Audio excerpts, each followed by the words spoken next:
Frankfurt, 1946. The city was not a city. It was a skeleton.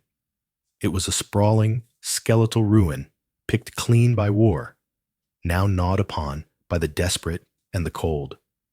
The hunger winter had descended, a cold that didn't just come from the sky, but rose from the rubble, from the damp cellars where families huddled, burning their memories for a few moments of warmth. In this landscape of ash, 12-year-old Klaus Fischer was a ghost. He was small for his age, made smaller by a starvation so profound it had hollowed out his cheeks and left a constant aching cold in his belly. On this night, that ghost had become a thief. The bread was still warm in Klaus's hands when the flashlight beam caught him. He froze. The light was a physical blow, pinning him against the brick wall of the alley behind the American Supply Depot. He was clutching half a loaf of white bread. White bread. Not the sawdust and potato peel bricks of the Kriegsjahre. This was real. It was soft. He clutched it against his chest like stolen gold. The light blinded him. He could not see the soldier's face, only the dark, massive outline of an American uniform and the terrifying, familiar silhouette of the M1 rifle slung across the man's back. This is it. This is how I die. The thought was not panic. It was a cold, simple fact. His older brother, Heinrich, who had vanished into the jaws of the Volkssturm, had warned him. His voice echoed in Klaus's mind, a frantic, desperate catechism of hate. They will shoot you for taking so much as an apple, Klaus. These are the same monsters who bombed our cities to cinders. They are not human. They have no mercy. But Klaus's mother had not eaten in 3 days, not since she traded her wedding ring for a small bag of black market flour that was more sand than grain. His little sister, Greta, cried herself to sleep every night. Her stomach so empty, it had begun to swell with the grotesque bloat of malnutrition. What choice did he have? The American stepped closer. The boots on the cobblestones sounded like final judgments. Klaus's legs would not move. The American said something in English. Harsh, guttural sounds Klaus could not understand. The soldier was maybe 25, with dark hair and tired eyes that seemed older than his face. He was walking closer now, one hand reaching out. Klaus braced for the blow, the rifle butt, the end. Instead, the soldier's fingers touched the bread. Gently, almost carefully. He did not rip it away. He did not strike. He just looked at it, then at Klaus's terrified, soot-stained face, then back at the bread. Hungry? The soldier asked. He tried again in broken, heavily accented German. Du hungrig? Klaus nodded. What else could he do? His whole body was shaking, from cold, from fear, from the 3 pounds he had lost this month alone. The American did something Klaus Fischer would replay in his mind 1,000 times over the next 70 years. He sighed. It was a deep, weary sound. He broke off a small piece of the bread, perhaps a quarter, and tucked it into his own pocket. Then he pushed the rest, the majority of the loaf, back into Klaus's hands. He pointed to the brightly lit kitchen door of the depot. Tomorrow morning, the soldier said, struggling with the German words. You come. Arbeit. Work. Klaus stared at the bread in his hand, then at the soldier, then back at the bread. It is a trap. They are cruel. They want to humiliate me before they punish me. This is a game. But the soldier was already walking away, back toward the depot entrance. He stopped at the door, turned, and said one more word Klaus would never forget. Promise.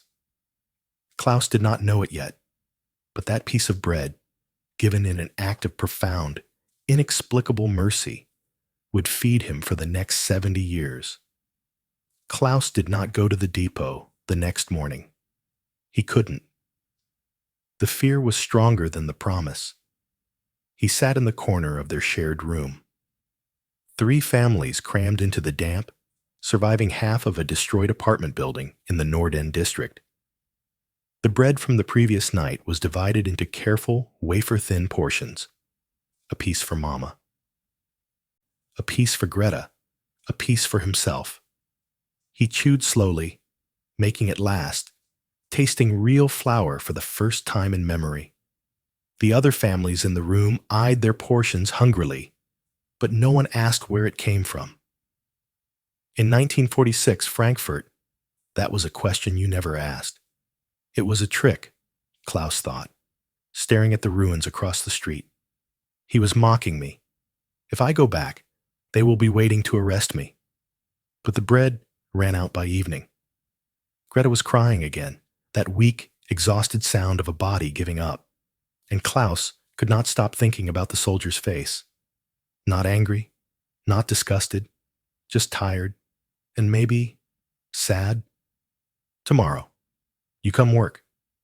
Klaus had been meticulously trained to expect monsters.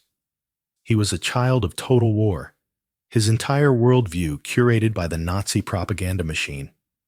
In the Deutsches Jungvolk, the junior branch of the Hitler Youth for Boys too young for the main organization, his instructor, Herr Vogel, had drilled the image of the enemy into them. Vogel was a man whose fanaticism had outlived the Reich.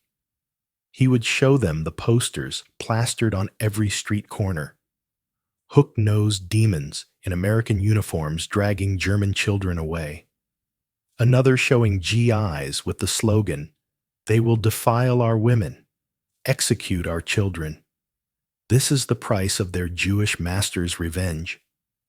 Klaus had believed every word. How could he not? The abstract hate was made real by the fire and steel that fell from the sky.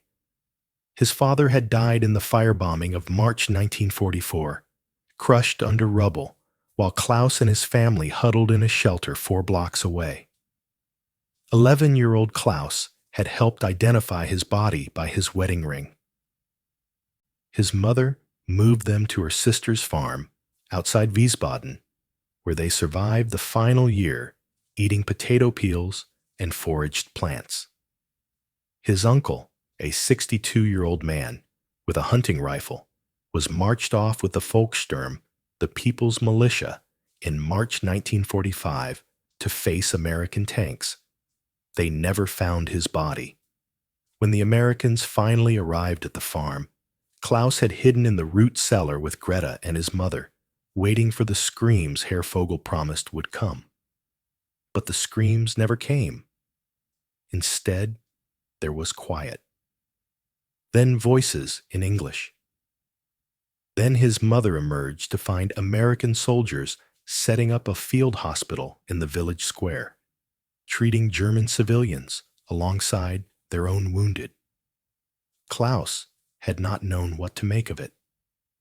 That contradiction, the demon who bombs you, but then gives you morphine, was too complex for his 11-year-old mind. He buried it. They returned to Frankfurt's ruins in July 1945.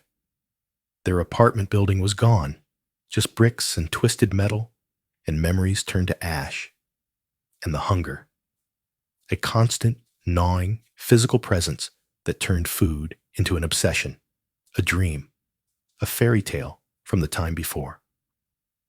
The American Depot had opened in their district in early 1946. Warehouses full of food Klaus could smell from blocks away.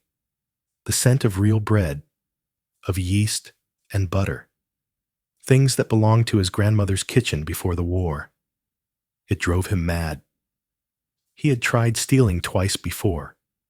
Once, a British soldier boxed his ears and sent him running. The second time, he had dropped a tin of beans, watching it split open across the cobblestones while he wept with frustration. Last night, he had been so sure he had finally gotten it right, until he had run straight into Private James Crawford of Louisville, Kentucky. Now, Greta's crying was a thin razor in the dark. The memory of the soldier's tired eyes and that one word, promise, battled with Herr Vogel's demons. The hunger won. Klaus went the next morning. He approached the depot from the front this time, in daylight, his heart hammering so hard he thought it might crack his ribs. The American guard at the gate, a giant with red hair and freckles, looked down at him and said something in English. "Eh?" Klaus stammered, his voice a tiny squeak. "Soldier, yesterday?" He said, "Arbeit, work." The guard laughed. A booming, open sound that made Klaus flinch. But the man wasn't laughing at him. He just seemed amused. He waved him through, pointing toward the kitchen building. They are all in on it. They have been waiting. But when Klaus pushed open the kitchen door, the air thick with the smell of stew, there was only one person inside. The same soldier from last night. He was standing at a steel counter, cutting vegetables with a knife that could split Klaus in half. Private Crawford looked up. His face broke into a smile. A real smile, reaching his eyes. "You came," he said in that broken German. "Good. Good boy." Klaus stood rigid in the doorway, ready to run. Crawford saw the terror in the boy's eyes, saw him staring at the knife. Deliberately, carefully, Crawford set the knife down on the counter, well out of his own reach. It was a gesture of disarmament, a non-verbal treaty. He walked to a shelf and pulled down an apron, adult-sized. It would drown Klaus. He held it out. "You work," Crawford said, gesturing to the mountain of potatoes piled on the counter. "You eat. Fair. Yes?" Klaus did not move. He could not move. His brain was screaming contradictions. He is setting a trap, but he is smiling. They torture children, but he put down the knife. Americans are monsters, but he fed me yesterday. Crawford sighed. He picked up one of the potatoes, pulled out a peeler, and began demonstrating in exaggerated slow motion. Peel, rinse, cut, peel, rinse, cut. He slid the peeler across the counter toward Klaus. "You try. Show me." Klaus's hand shook as he picked up the peeler. He had peeled thousands of potatoes in his life. It had been the bulk of his diet for 2 years. But under Crawford's gaze, he fumbled. The peeler slipped. A thin line of blood welled up on his thumb. He jerked back, hissing, instantly bracing for punishment. Punishment for being clumsy. Mockery for being weak. Crawford made a soft sound. "Ah, hell." He moved quickly, but not to strike. He grabbed a clean cloth, ran it under the tap, and reached for Klaus's hand. Klaus pulled away instinctively. Crawford stopped. He held the cloth out, not advancing further. "It is okay," he said softly. "Let me see. I help. Ich helfe, not I order. Not you must. I help." Slowly, so slowly, Klaus extended his hand. Crawford's touch was gentle as he wrapped the cloth around Klaus's thumb, applying just enough pressure. His hands were warm, calloused from work. Not soft, like Klaus expected from Americans he had been told lived in luxury while Germans starved. "There," Crawford said. "Okay, now try again. Slow. I show you better." He demonstrated again, this time standing beside Klaus, guiding his hands without forcing them. Peel, rinse, cut. When Klaus completed his first potato successfully, Crawford patted his shoulder. A brief, firm touch. Good. Very good. Klaus blinked back tears he did not understand. They worked in silence for an hour. Crawford did not push conversation, did not ask questions. He just worked alongside Klaus, occasionally correcting his technique, once bringing over a stool, when he noticed Klaus struggling to reach the counter comfortably. At midday, Crawford pulled out 2 plates. He filled both with the stew he had been preparing, thick with meat and vegetables, more food than Klaus had seen in one place since 1944. He set 1 plate in front of Klaus. They ate together. The meat was unlike anything Klaus remembered. Rich, tender, swimming in gravy that soaked into the bread Crawford tore from a fresh loaf. Klaus tried to eat slowly.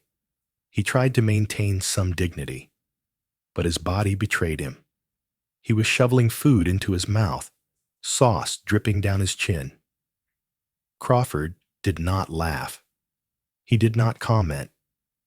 He just slid his own piece of bread across the table so Klaus could mop up the last of the gravy. When Klaus finally looked up, full for the first time in years, tears were streaming down his face. Gratitude, shame, confusion, he couldn't tell. Crawford was watching him with an expression Klaus had never seen directed at him from an adult who was not his mother. Compassion. "You have family?" Crawford asked carefully. "Mother? Father? Sister? Brother?" "Mother," Klaus whispered. "Sister? Small? 6 years." Crawford nodded slowly. Then he stood, walked to the supply closet, and pulled out a canvas bag. He filled it methodically. A loaf of bread, a tin of meat, a jar of preserves, a small sack of flour, things that would cost a month's rations on the black market, things worth more than his mother's wedding ring. He held out the bag. Klaus stared at it, at him, back at the bag. "Why?" The word came out before Klaus can stop it, in German. "Warum?"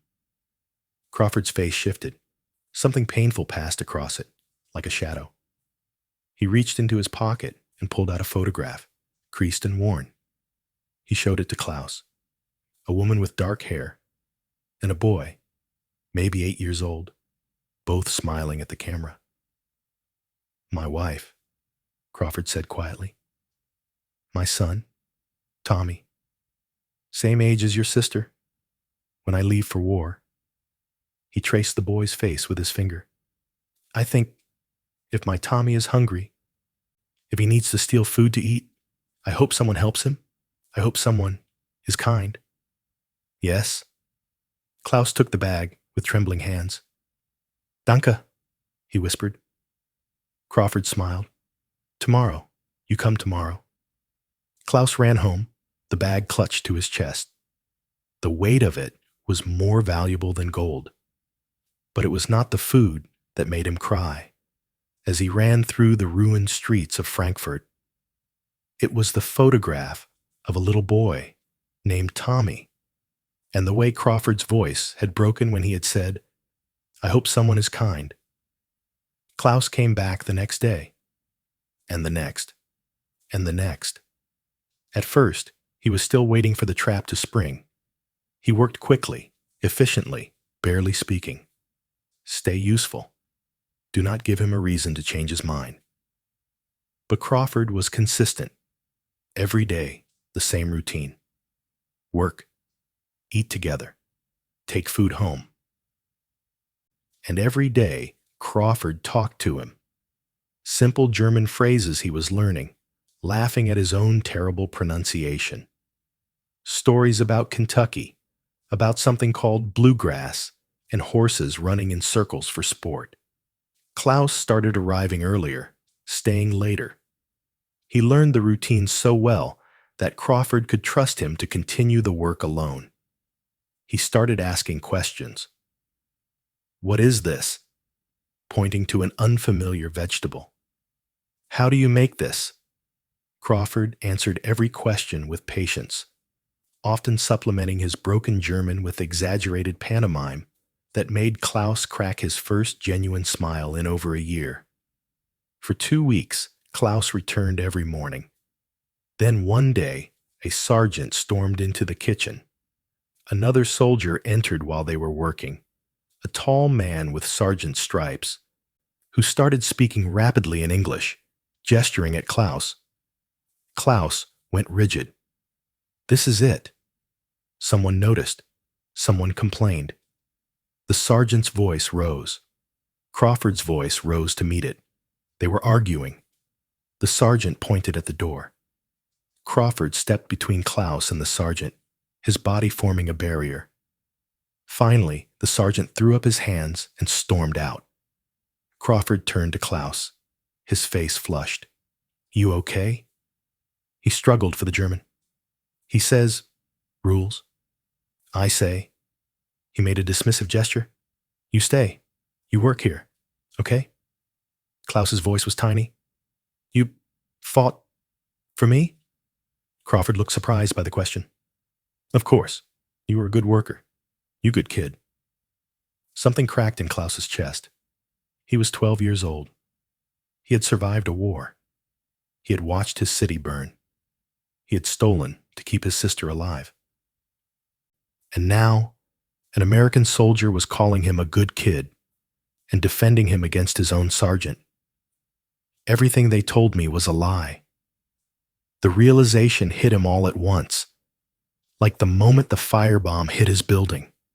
That same sense of his world shattering and reshaping into something unrecognizable. Crawford mistook his silence for fear. Hey, it is okay. You are safe here. I promise. Okay? Okay, Klaus whispered. Klaus would later say the sergeant's visit was the moment he stopped being afraid. But that morning, standing in that kitchen with Crawford's hand on his shoulder, he felt something he had not felt since before his father died. Safe. One morning in early May, a group of German men, former soldiers, stood outside the depot fence, calling out insults. Traitor boy! American pet! You betray your people for scraps. Klaus felt shame burn in his stomach, but Crawford's hand landed on his shoulder. They are wrong, Crawford said firmly. You are not a traitor. You survive. You help your family. That is not shame. That is brave. He crouched down to Klaus's eye level. But listen, war over. Germany lost. I am not happy about war. You are not happy about war. But war over now. Now we... He struggled for the word, then made a building motion with his hands. Now we build again. Together. Yes? They say Americans are... Klaus caught himself. The words from Herr Vogel were still there. Americans are gangsters. Americans are Jewish puppets. Americans are... Say what? Crawford prompted gently. Klaus shook his head. Nothing. They are wrong. You are not what they say. Crawford's smile was sad. We are not all good. Some American soldiers, He made a gesture Klaus interpreted as not kind. Some are bad. Some are good. Like all people. Like Germans. Some are bad. Some are good. Yes? It was the simplest thing anyone had ever said to Klaus. And it unraveled everything. Some are good. Some are bad. Like all people. Not monsters. Not demons. Not a monolithic force of evil descending on Germany. Just people. Crawford's friend taught Klaus English during lunch breaks. He was good at it, his young brain absorbing the new language. In late May, Crawford brought in forms. Applications for the German youth school the occupation authorities had established. He had already filled out most of it.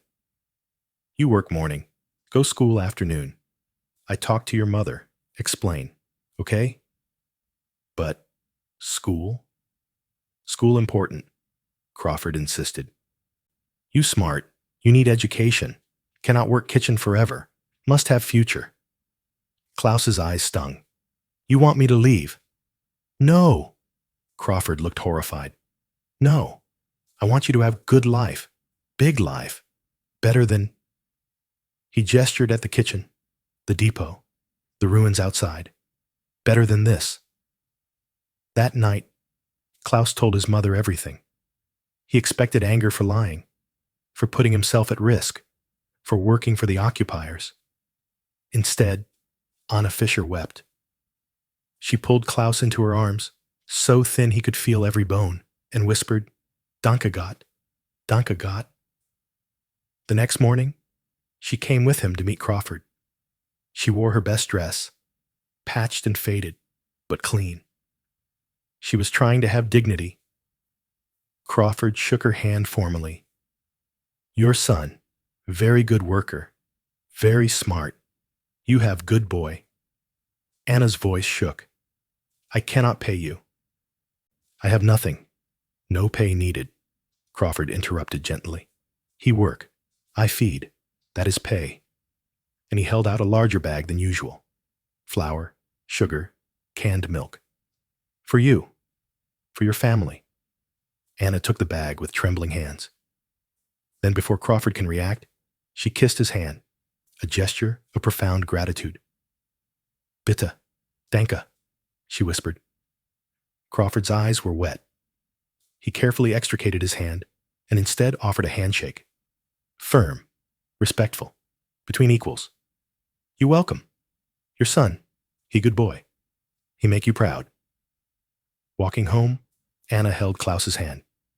"This man," she said quietly, "this American, he is a good man. You must remember this, Klaus. When they tell you someone is your enemy, when they tell you to hate people you have never met, they are lying. Do you understand?" Klaus nodded. "I understand, Mama." "Good. Now you take this gift, this job, this food, this chance to go to school, and you use it. You build a good life, a life that would make your father proud." "I will," Klaus promised. "I will." Crawford rotated home in August 1946. Klaus did not know it was his last day until that morning. "I go back to America tomorrow," Crawford said, his face carefully neutral. "Back to my wife, my son. But you—" He gestured at Klaus, at the kitchen, at the school books Klaus now brought to read. "You continue. You strong now. You have future." Klaus wanted to cry, but he was 12 and trying to be a man. I not forget. You saved my life. My family's life." Crawford shook his head firmly. "No, you saved your life. You brave enough to come back that second day. You brave enough to trust. I just try to be kind. That all." He pulled out an envelope. Inside was a letter of recommendation, written in careful English, describing Klaus as a reliable, hard-working, intelligent young man. At the bottom was Crawford's address in Kentucky. "You write me," Crawford said. "Tell me when you finish school. Tell me about your life. Okay?" "Okay," Klaus whispered. They shook hands.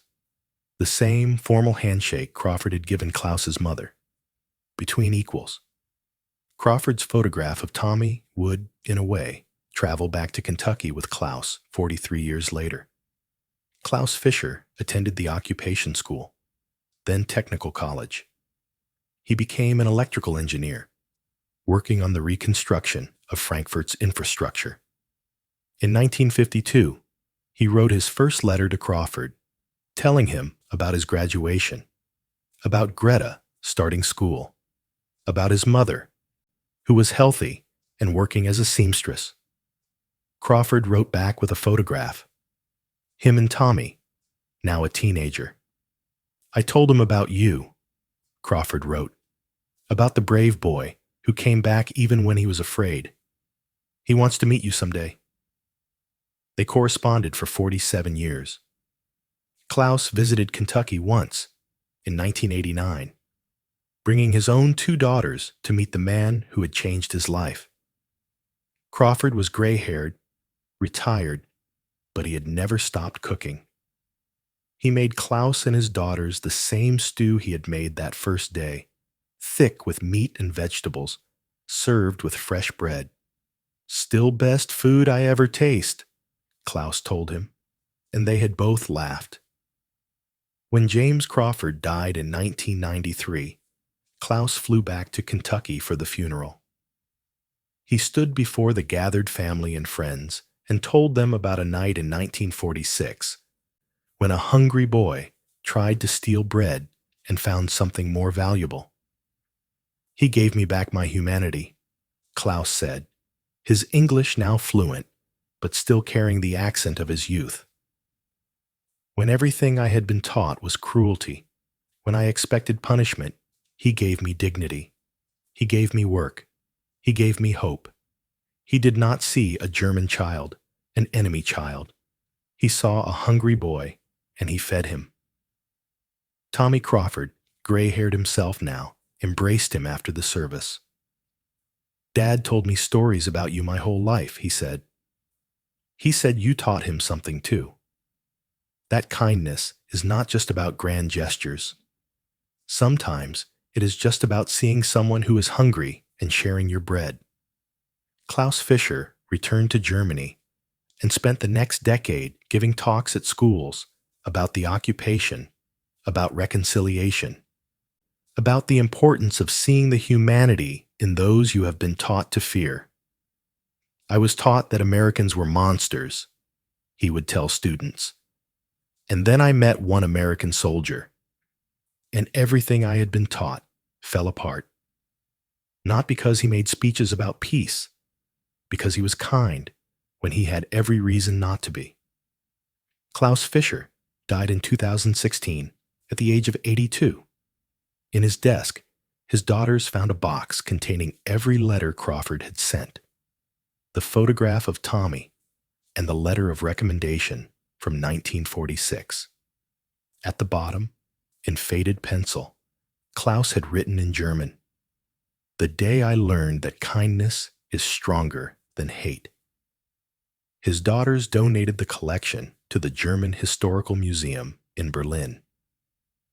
School children now stand in front of the display, reading the letters, learning about a boy who stole bread and a soldier who chose compassion. The final letter in the collection, written by Klaus to Crawford's widow, contains one line that museum curators often quote: "Your husband taught me that we are not defined by who we are told to hate, but by who we choose to help. This is the only lesson worth teaching, the only legacy worth leaving. Tell your children, tell your grandchildren, when you see someone hungry, feed them. When you see someone afraid, comfort them. When you see someone who expects cruelty, give them kindness instead. This is how we build a better world. Not with grand declarations, but with one person, one moment, one choice at a time." The bread Klaus stole that night in 1946 cost maybe 20 cents. The life it led to was beyond price.